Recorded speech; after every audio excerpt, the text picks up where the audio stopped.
Well, the man who led the Brexit crusade is now outraged by the decision made last week. Nigel Farage is insisting that only his party can save Britain. Instead of the will of 17.4 million Leave voters being implemented, establishment politicians in Westminster will talk, debate and determine what they think Brexit should look like. Yet rather than accept the verdict of the biggest democratic exercise of our lifetimes, the establishment wants to stop proper Brexit being delivered. It shows why once again a strong UKIP is absolutely vital. Farage is even planning to head a 100,000-strong march through London on the day of the Supreme Court appeal.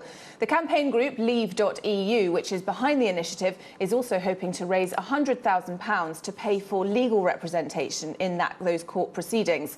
Well, for more on this, I'm joined by UKIP MEP Nathan Gill. Mr. Gill, can Farage really get 100,000 people out on the streets over this? Absolutely, why not? It's something that the people of Britain feel very passionately about. There's a great deal of anger on the streets. People are angry with what they perceive to be our Brexit, our victory being snatched from us by the judiciary or by those people in the establishment who refuse to accept the fact that Brexit must mean Brexit. So I think, absolutely, we'll get the people out on the 5th of December.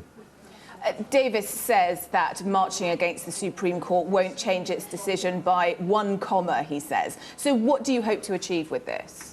That's probably true, and we're not trying to put pressure on the judges. What we're trying to do is we're trying to say that the people are still very passionate about this. We're reminding those MPs who may think that they have the right to autocratically vote against the way that their constituents have voted, that actually they have a right to vote in a vote on triggering Article 50 in the way that their constituents want them now to vote, i.e. people like Owen Smith from Pontypridd, who his constituents voted very clearly for Britain to leave the EU. He's saying that he's going to go against what his constituents have democratically voted for because he thinks he knows better than them. Well, that's not what parliamentarians should be doing.